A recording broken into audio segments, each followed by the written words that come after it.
ഞാൻ എനിക്ക് പറ്റില്ല കല്യാണമൊന്നും കഴിക്കാൻ. ഞാൻ ഇപ്പം നിൽക്കുന്ന ഇതിൽ എനിക്ക് പറ്റില്ല. അത് മാത്രമല്ല, എനിക്ക് മുന്നോട്ടേക്ക് ഒരുപാട് കാര്യങ്ങൾ ചെയ്യാനുണ്ട്. പ്രത്യേകം ശ്രദ്ധിക്കണം. അതിജീവിത പറയാണ്, ശാരീരിക റിലേഷൻഷിപ്പ് ഉണ്ടായ അതേ ദിവസം തന്നെ രാഹുൽ പറഞ്ഞു, കല്യാണം കഴിക്കാൻ സാധിക്കില്ല, കുട്ടികളുണ്ടായാലൊക്കെ പ്രശ്നമാണ്, എനിക്കതിന് സമയമായിട്ടില്ല, കുട്ടികളെ നോക്കാനൊന്നുള്ള സമയമില്ല എന്ന്. ഇതേ അതിജീവിതകളാണ് പബ്ലിക്കിന് മുൻപിൽ പറഞ്ഞ് മനഃപൂർവ്വം കുട്ടികൾ വേണമെന്ന് പറഞ്ഞു മനഃപൂർവ്വം വൃക്ഷത്തിലെ കായകളും പൂവുകളും കരിയിച്ചു കളഞ്ഞു എന്ന്. ബാക്കി കേൾക്കട്ടോ. അതിജീവിത കേരളത്തിന് നാണക്കേടുണ്ടാക്കി 8-ാം മാസത്തിൽ, നമ്മുടെ കേരളത്തിൽ 2025 8-ാം മാസം 19, 20, 21, 22 തീയതികളിൽ അതിജീവിതകൾ പറയുന്ന പച്ച കല്ല് വെച്ച നുണ കേൾക്കി. ബാക്കി നിങ്ങൾ. അപ്പൊ കല്യാണം കഴിച്ചു കഴിഞ്ഞാൽ അതൊരു ബുദ്ധിമുട്ടാവും. എനിക്ക് അവൈലബിൾ ആയിരിക്കാൻ പറ്റില്ല. അതുപോലെ തന്നെ എന്താ, ഇത് കേൾക്കുന്ന നിങ്ങളൊരു കാര്യം ചിന്തിക്കണം. ശാരീരികമായിട്ടുള്ള വൃക്ഷത്തിന്റെ ആ അടുപ്പുണ്ടായതിനു ശേഷം ആണെന്നുണ്ടെങ്കിൽ ആ കുട്ടിക്ക് പോലും എനിക്കൊരു ടൈം സ്പെൻഡ് ചെയ്യാൻ പറ്റില്ല അതിന്റെ കൂടെ. അപ്പൊ അങ്ങനത്തെ ഒരു ബിസി ലൈഫാണ് എൻ്റെ. അപ്പൊ എനിക്ക് ഒരു കല്യാണം കഴിക്കാനുള്ള ടൈം ആയിട്ടില്ല. അടുത്തൊരു കാര്യം, ഇനി അഥവാ പിന്നീട് കല്യാണം ഒരു കുട്ടി ഉണ്ടാവുകയാണെങ്കിൽ എനിക്ക് അതിന് ടൈമൊന്നും സ്പെൻഡ് ചെയ്യാൻ പറ്റൂലെന്ന്. അപ്പം ടൈം സ്പെൻഡ് ചെയ്യാൻ പറ്റൂല, എനിക്ക് അതിനൊന്നുള്ള ഒരു ടൈം ഉണ്ടാവില്ലാന്ന് ആദ്യ വൃക്ഷത്തിലെ ശിഖരങ്ങൾ ഒടിച്ചപ്പം പറഞ്ഞു എന്ന് പറഞ്ഞു. അപ്പൊ ഈ സ്ത്രീന്റെ വാക്ക് കള്ളായില്ലേ? കുട്ടികളെ വേണമെന്ന് പറഞ്ഞിട്ട് നിർബന്ധപൂർവ്വം ഗർഭിണിയാക്കിന്ന്. ഒരേ സ്ത്രീയുടെ 2 വാദങ്ങൾ. കുട്ടികളെ വേണമെന്ന് പറഞ്ഞ് നിർബന്ധപൂർവ്വം ഗർഭിണിയാക്കിന്ന്. അതേ കുലസ്ത്രീയുടെ വാക്കാ കേൾക്കുന്നത്. 8-ാം മാസം 22-ാം തീയതി സംപ്രേഷണം ചെയ്ത മാധ്യമം റിപ്പോർട്ടർ ടിവിയിലെ ന്യൂസുകളാണ് നിങ്ങൾ കേൾക്കുന്നത്. അതേ ജോർജ് എന്ന പുന്നാര പൂമകള് റിനി ജോർജ് പറഞ്ഞ് കുട്ടികളെ വേണമെന്ന് പറഞ്ഞ് വിവാഹ വാഗ്ദാനം നൽകി പീഡിപ്പിച്ചു എന്ന്. കള്ളങ്ങളുടെ ടൈം ആയിട്ടില്ല എന്ന് എന്നോട് പറഞ്ഞത്. അപ്പം എനിക്ക് നിന്നെ കല്യാണം കഴിക്കാൻ പറ്റില്ല എന്ന് ആ സമയം തന്നെ എന്നത് മെന്റലി ഭയങ്കരമായിട്ട് ഹോണ്ട് ചെയ്തിരുന്നു. എന്നിട്ട് ഞാൻ ചോദിച്ചു പുള്ളിയിലെടുത്ത്, എന്താ ഇങ്ങനെ പറയാനുള്ള കാരണം എന്താണ് എന്ന് ഞാൻ റിപ്പീറ്റഡ്ലി ചോദിക്കുമ്പോൾ ഇത് തന്നെയാണ് പറയാൻ. എന്നിട്ട് നീ എന്നെ നിർബന്ധിക്കരുത്, നീ എന്നെ നിർബന്ധിച്ചു കഴിഞ്ഞാൽ ഞാൻ ആത്മഹത്യ ചെയ്യേണ്ടി വരും എന്നാണ് പുള്ളി പറയുന്നത്. ഞാൻ ആത്മഹത്യ ചെയ്യും എന്ന് പറഞ്ഞു എൻ്റെ. അപ്പം ഞാൻ ചോദിച്ചു, അതേ അന്ന് തന്നെ നമ്മൾ മീറ്റപ്പ് ചെയ്യാൻ വേണ്ടിയിട്ട് ചെയ്തിരുന്ന വാട്സപ്പിലാണ്. പിന്നെ ഒരു നോർമൽ കോളും ചെയ്തിരുന്നു. അതൊന്നും എൻ്റെ കയ്യിൽ റെക്കോർഡ് ചെയ്തതില്ല. റെക്കോർഡ് ചെയ്യാതിരിക്കാൻ വേണ്ടിയിട്ട് ടെലിഗ്രാമും ഇൻസ്റ്റഗ്രാമും ഇതൊക്കെ പറഞ്ഞ് എന്നാൽ മീറ്റപ്പ് ചെയ്യാൻ വേണ്ടി വിളിച്ചത് വാട്സപ്പിലും നോർമൽ കോളിലും ഇമ്പോർട്ടൻ്റ് ഭാഗങ്ങളിൽ വല്ലാത്ത അതിജീവിതകളുടെ പച്ചക്കള്ളം. അപ്പോൾ റെക്കോർഡ് ചെയ്തില്ല. അപ്പോൾ പുള്ളി എന്നോട് പറഞ്ഞു, എന്താ നീ എന്നെ ഭീഷണിപ്പെടുത്തുകയാണോ എന്ന് എന്നോട് പറഞ്ഞു. ഭീഷണിപ്പെടുത്തേണ്ട, എനിക്ക് നിങ്ങളെ ഭീഷണിപ്പെടുത്തിയിട്ട് എന്ത് കിട്ടാനാ ഇതിനകത്ത് എന്ന് ചോദിച്ചു. അതിനുശേഷം പുള്ളി ഞാൻ ഫോൺ വിളിച്ച് സംസാരിച്ച് കരയിലുണ്ടായി. കരഞ്ഞപ്പോൾ എൻ്റെ അടുത്ത് പറഞ്ഞു, ഞാൻ എവിടെയും പോയിട്ടില്ലല്ലോ, ഇപ്പോഴും നിന്റെ കൂടെ തന്നെ ഇല്ലേ, ഞാൻ എവിടെയെങ്കിലും പോയോ, ഞാൻ ഈ നാട്ടിൽ തന്നെയുണ്ട്, അപ്പൊ പിന്നെ നീ എന്തിനാ ഇങ്ങനെ വിഷയം ഉണ്ടാക്കുന്ന എന്തിനാ എന്ന് പറഞ്ഞ് എന്നോട് ദേഷ്യപ്പെടുമായിരുന്നു. ആ മറ്റേ കുട്ടിയോട് സംസാരിക്കുന്ന രീതിയിൽ തന്നെയാണ് സംസാരിച്ചത്. അന്ന് എന്നെ ചീത്ത വിളിച്ചിട്ട് തന്നെയാണ് സംസാരിച്ചത് പുള്ളി. പിന്മാറാൻ വേണ്ടി ഭീഷണിപ്പെടുത്തിയിരുന്നു രാഹുൽ മാങ്കൂട്ടത്തിൽ? ഇല്ല, ഇന്നും നിന്റെ കൂടെ തന്നെ ഉണ്ടാവും. ഈ റിലേഷൻഷിപ്പ് ഇപ്പൊ ഞാൻ കല്യാണം കഴിച്ചു പോയി കഴിഞ്ഞാലും നമുക്കത് മുന്നോട്ട് കൊണ്ടുപോകണം എന്ന് പറഞ്ഞ ഒരാളാണ്. നിങ്ങൾ പൂർണ്ണമായും വിശ്വസിച്ച് രാഹുൽ മാങ്കൂട്ടത്തിലിനെ പ്രണയിച്ചു. രാഹുൽ മാങ്കൂട്ടത്തിൽ ആവശ്യപ്പെട്ടത് പ്രകാരം അല്ലെങ്കിൽ ആ നിർബന്ധത്തിന് നിങ്ങൾ വഴങ്ങി. പിന്നീട് വഞ്ചിതയായെന്ന് ബോധ്യമായി, അത് വൈകിപ്പോയി. ഒരു വിവാഹബന്ധം ഏർപ്പെടുത്താത്ത ഒരു സ്ത്രീ പറയണം വിവാഹം കഴിക്കുന്ന. ഇതിലേറ്റവും വലിയ കല്ല് വെച്ച നുണാന്ന് പറഞ്ഞു കഴിഞ്ഞാൽ, ആദ്യ വൃക്ഷത്തിലെ ശിഖരങ്ങൾ ഒടിച്ചപ്പോൾ തന്നെ രാഹുൽ പറഞ്ഞല്ലോ എനിക്ക് വിവാഹം കഴിക്കാനും താല്പര്യമില്ല, കാരണം പിന്നീട് കുഞ്ഞുങ്ങളൊക്കെ ജനിച്ച് അതിൻ്റെ പിന്നാലെ നടക്കാൻ സമയമില്ല. ഇതേ കുല സ്ത്രീകളെ പറഞ്ഞ് കുട്ടിയെ വേണം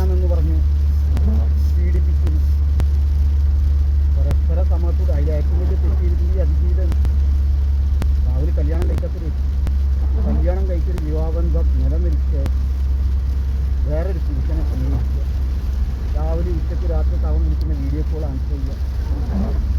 നമ്മുടെ കേരളത്തിന് നാണക്കേടല്ലേ? തീർച്ചയായിട്ടും നാണക്കേടാണ്.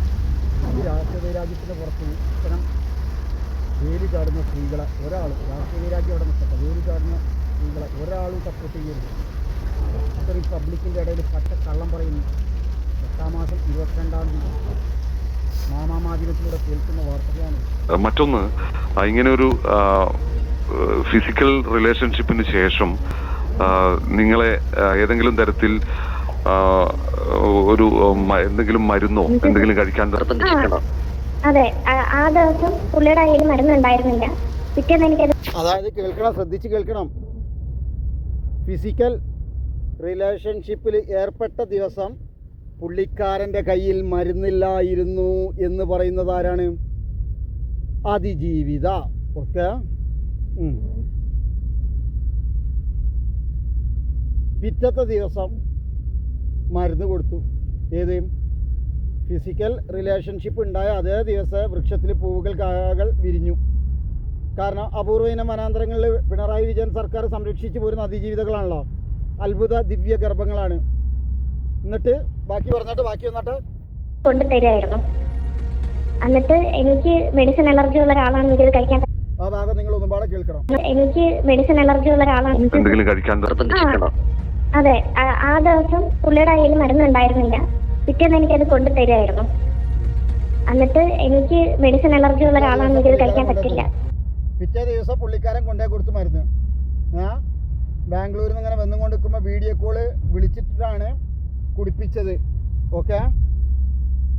ബാംഗ്ലൂരിൽ നിന്ന് വരുമ്പോൾ വീഡിയോ കോളിലൂടെ കുടിച്ചു. പിന്നെ 2 ദിവസം എനിക്ക് ബോധമില്ലായിരുന്നു.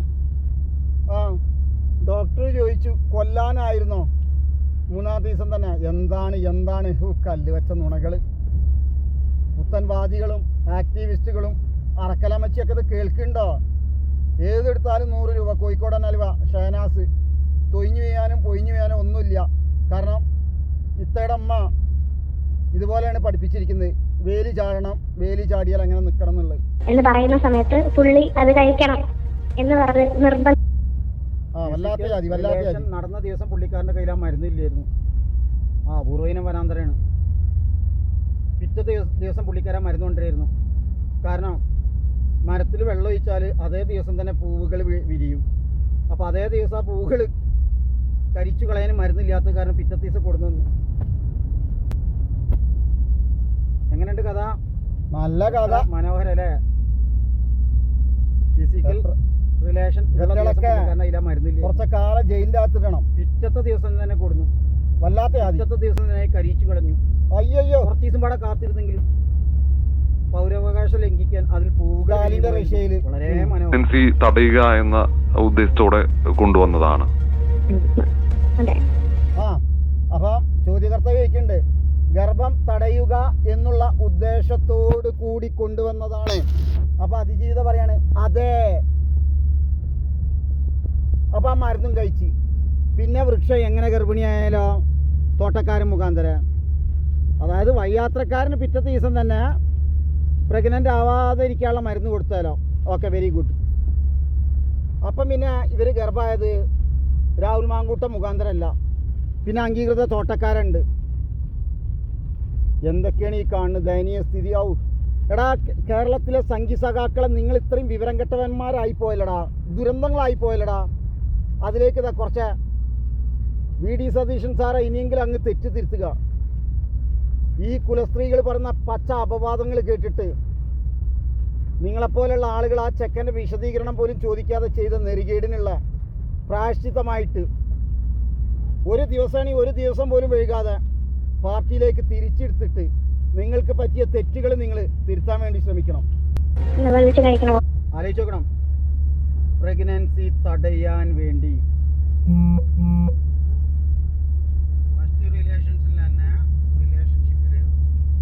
ശാരീരികമായി ഇതാകുമ്പോൾ മരത്തിൽ പൂവുകൾ കായകൾ വിരിയാതിരിക്കാൻ വേണ്ടി ഫസ്റ്റ് ദിവസം തന്നെ മരുന്നില്ലാത്ത കാരണം 2-ാമത്തെ ദിവസം മരുന്ന് കൊടുക്കുന്ന പറയുന്നത്.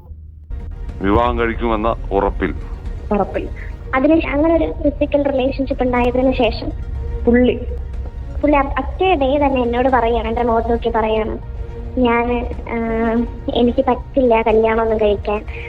നോക്കിയാട്ടെ, ഫിസിക്കൽ റിലേഷൻഷിപ്പ് ഉണ്ടായ അതേ ദിവസം തന്നെ പറയുകയാണ് എനിക്ക് കല്യാണം കഴിക്കാൻ പറ്റില്ല എന്ന്. ഞാൻ ഇപ്പൊ നിൽക്കുന്ന ഇതിൽ എനിക്ക് പറ്റില്ല. അത് മാത്രമല്ല, എനിക്ക് മുന്നോട്ടേക്ക് ഒരുപാട് കാര്യങ്ങൾ ചെയ്യാനുണ്ട്. അപ്പൊ കല്യാണം കഴിച്ചു കഴിഞ്ഞാൽ അതൊരു ബുദ്ധിമുട്ടാവും. എനിക്ക് അവൈലബിൾ ആയിരിക്കാൻ പറ്റില്ല. അതുപോലെ തന്നെ എന്താ, ഇത് കേൾക്കുന്ന നിങ്ങളൊരു കാര്യം ചിന്തിക്കണം. ശാരീരികമായിട്ടുള്ള